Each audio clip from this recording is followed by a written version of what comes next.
بسم الله الرحمن الرحيم. الحمد لله رب العالمين، الصلاة والسلام على أشرف المرسلين نبينا محمد وعلى آله وصحبه أجمعين. أما بعد، أيها الإخوة والأخوات، السلام عليكم ورحمة الله وبركاته.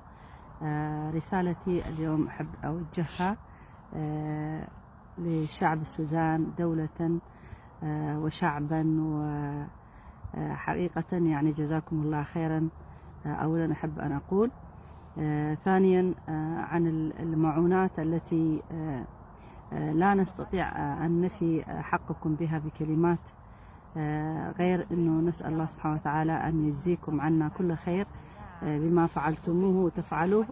شعب السودان حقيقة منذ الأزل، يعني منذ تاريخ طويل، يتعاون مع شعب تجراي في كل محنه من البداية، منذ أيام ملاليك من زمان. يعني ما جديد عليكم هذا العمل الطيب الذي تقدموه لكل الشعوب، ولكن لشعب تجراي خاصة، لأنه يواجه دائما أي ملك، أي حكم يأتي إلى إثيوبيا هذه التي أبادت شعوبنا منذ الأزل، وأنتم تقفون بجانبنا. فحقيقة نحن عندنا مثل بالتجرينيا يقول: يعني الواحد إذا ما تستطيع يعني ترد له الجميل، على الأقل احكي له. يعني المعروف لازم يقال، يعني لازم نقول للناس من معنا ومن علينا. هذه يعني من باب الوفاء، من باب إعطاء الناس حقهم. يعني فنحن نقول بالتجرينيا: وي جبر له وي تزارب له، يعني إما تعمل له، إما لازم الحق الخير اللي عمله لازم تخبروا للناس. ورب العالمين أيضا يسمع هذا الكلام، ونحن من باب الوفاء نشكركم ونقول لكم جزاكم الله خيرا.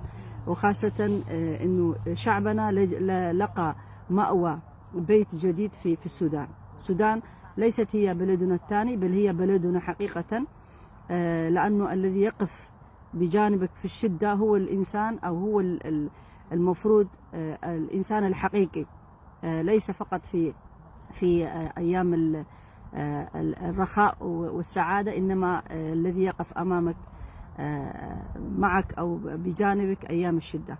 والناس تعرف في المواقف، كما يقول المثل العربي: الناس تعرف في المواقف.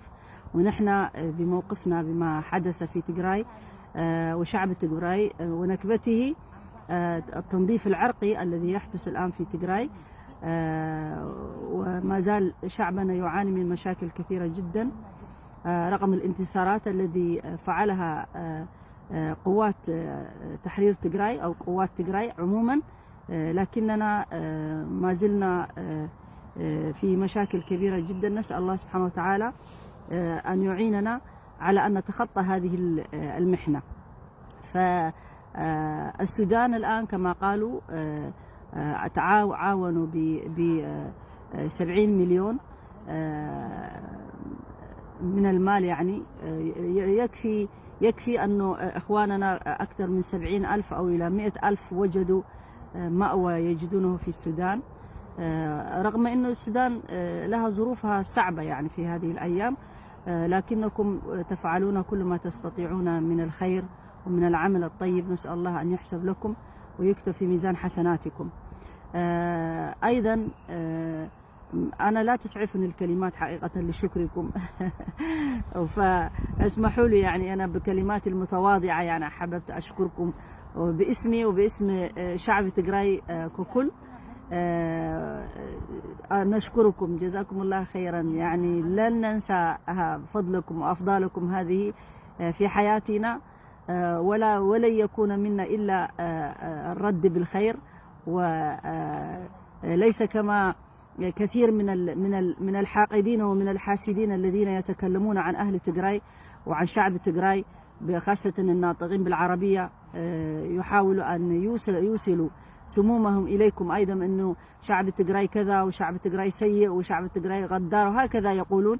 لكن شعب تجراي لم يكن هذا من طبعه أبدا، لأنه شعب تجراي هو الذي استقبل المهاجرين في بداية الإسلام، لما المسلمين في مكة لم يجدوا مأوى ومكان لهم، كما يحصل لإخواننا الآن عندما جاءوا إلى السودان.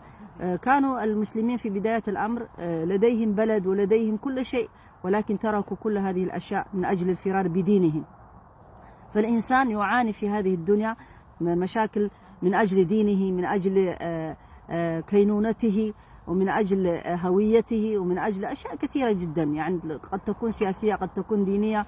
دائما في الاضطهادات والظلم تقع على الإنسان لأسباب كثيرة جدا، ونحن من الأسباب التي تقع علينا الآن ليس دينيا، ولكن من أجل أننا نحن تجارب، لأننا من تجراي ويريدون أن يصفونا،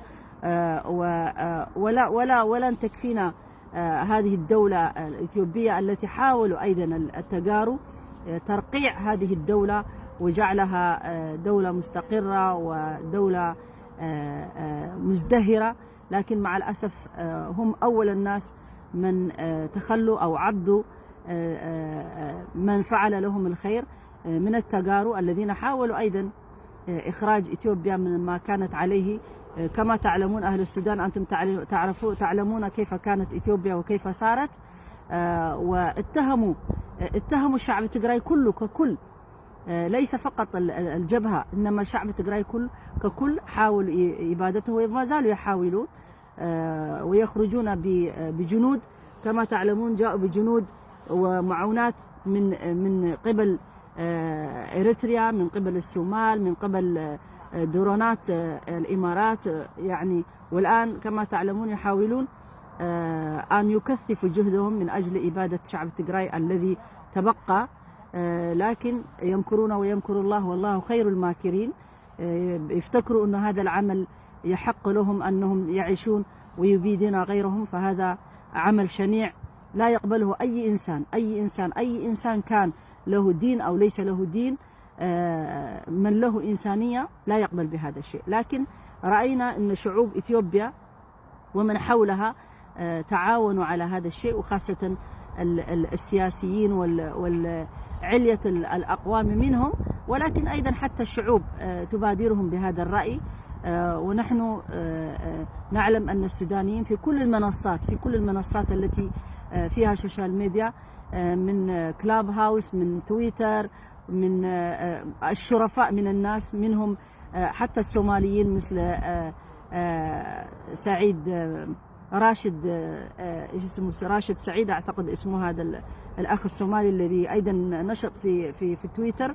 أيضا كثير من الشرفاء الصوماليين موجودين، ومن الأورومو، ومن الذين يعني يتعاونون معنا. لكن شعب السودان له الخاصية يعني، وإلا كثير من الناس ساندونا في هذه الأيام ال9 أشهر المريرة، أو قريب الآن داخلين على 10 أشهر الإبادة اللي رأيناها. فكثيرين في هناك من الشرفاء حتى من الدول الأخرى أيضا. نشكر الجميع طبعا بالكل، لكن السودان له معزة خاصة ومكانة تختلف عن الآخرين بما تفعلونه. فأحببت أن أشكركم لهذا الفيديو، وأقول لكم يعني جزاكم الله خيرا. نسأل الله أن يكتب ذلك في ميزان حسناتكم جميعا يعني، حكومة ودولة وأفرادا.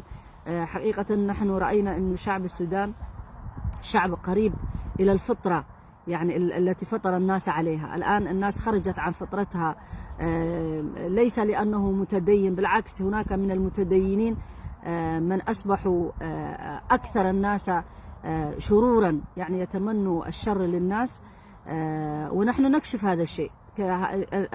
الناس يجب أن تعلم أيضا من يقف مع الحق ومن يقف مع الشر. فمن يقف مع الشر يجب أن يقال أنه يقف مع الشر وهو غلطان، والذي يقف مع الحق يجب أيضا أن يشكر.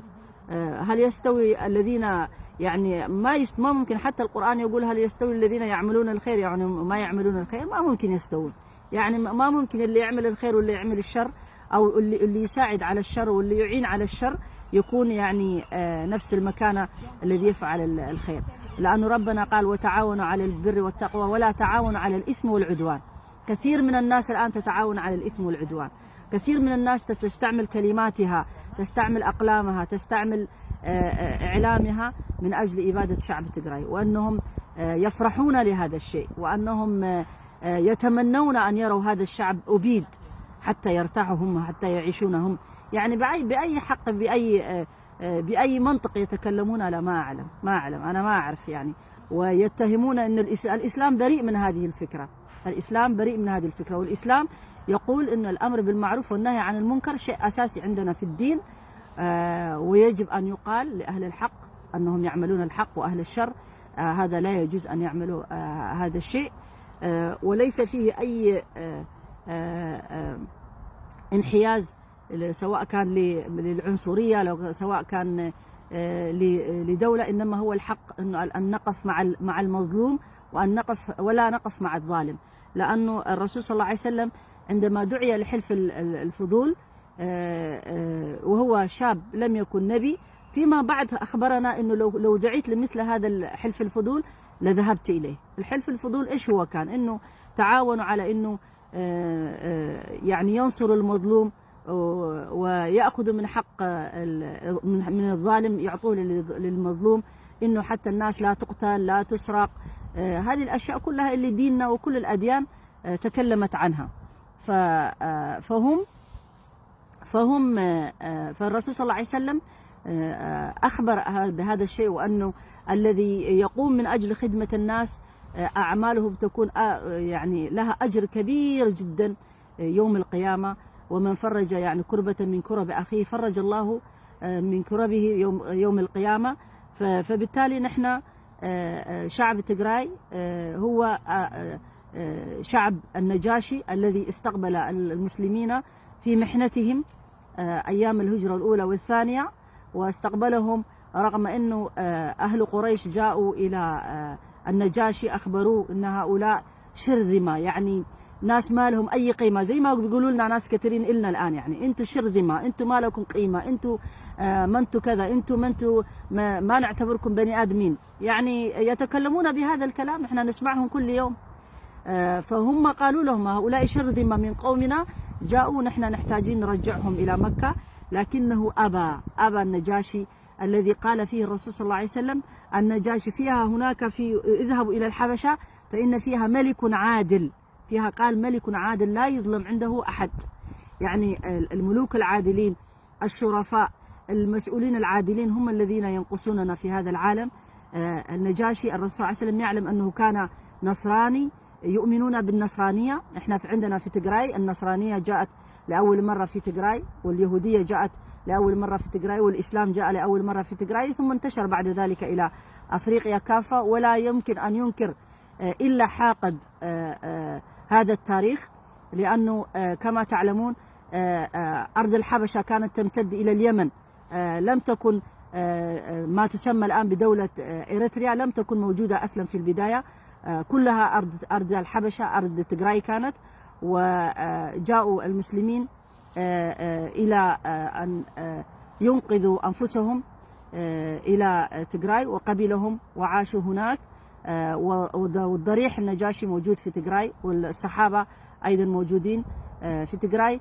أنا لن يتسنى لي الوقت حتى نتكلم في هذا الموضوع بالتفصيل، لكن إن شاء الله سوف يكون لنا حلقات عن هذه المواضيع كلها.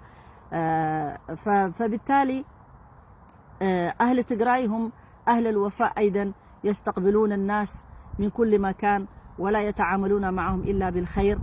كما تعلمون المهاجرين الذي جاءوا من بلد إسياس الذين لم يجدوا المستنفس فخرجوا من بلادهم وتركوها وذهبوا إلى تجراي، وطلع منهم الجواسيس الذين كانوا لهم حظ الأوفر في قتل أهل تجراي، جاءوا وتغلغلوا في مجتمع التجراوي، دخلوا في كل بيت، دخلوا في كل عمل، وكان لهم دور كبير في الفتك بشعبنا الذي استقبلهم والذي حضنهم، وخرجوا عن طريق تجراي هاربين من رصاصات الساوة، من رصاصات إسياس أفورقي، هاربين عن طريق تجراي، خرجوا إلى أوروبا، خرجوا إلى أمريكا، وهم الآن في كل العالم يسمعوننا بشتائم وبعدم الوفاء وبالغدر الذي هذا طبعهم منذ أن انفصلوا أو صاروا عداؤهم لأهل تجراي، منذ أن بنيت هذه الدولة في زمن الطليان. ملك باع هذه الدولة قسمها تجراي، قسمها وباعها للطليان، وأصبحوا عبيد للطليان في هذاك الزمن. وأهل تجراي اعتبرهم منذ الأزل، منذ زمان، إخوة، ولكن لم يكونوا إخوة، ولم يتعاملوا بتعامل الإخوة أبدا من البداية. فنحن الذي نعرفه أهل السودان وشعب السودان هو الأخ الحقيقي، الأهل الحقيقيين الذين يقفون في كل جوانب الإنسانية بإنسانيتهم بكرامهم، يفتحون بيوتهم، معروفين. يعني أهل السودان غنيين عن التعريف، وكلامي لا يزيد من حقهم شيئا، لأنه معروف حقهم ومحفوظ حقهم. فجزاكم الله خير، وأشكركم أنا على هذا المساعدة المالية كانت، أو قبل المساعدة المالية أيضا المساعدة المعنوية. الإخوان الذين هربوا ودخلوا إلى السودان ووجدوا مأوى لهم، فما قصرتم، بارك الله فيكم وجزاكم الله خير. نشكركم على هذا التعاون والوقوف بجانبنا، ونسأل الله أيضا نحن نرد الجميل بأفضل مما فعلتموه لنا يوم من الأيام، عندما أهل تجراي يجدوا حقهم. ويعني أنتم ستكونون من الناس الذي كان له دور كبير في إنقاذهم، فشكرا لكم وجزاكم الله خير. وآخر دعوانا الحمد لله رب العالمين، وصلى الله على نبينا محمد وعلى آله وصحبه أجمعين، والسلام عليكم ورحمة الله وبركاته. شيروا لي لكل الجروبات حتى تصل لكل أهل السودان وكل بيت في السودان. شكرا لكم، ونحن نحبكم كثير جدا، بارك الله فيكم. السلام عليكم ورحمة الله وبركاته.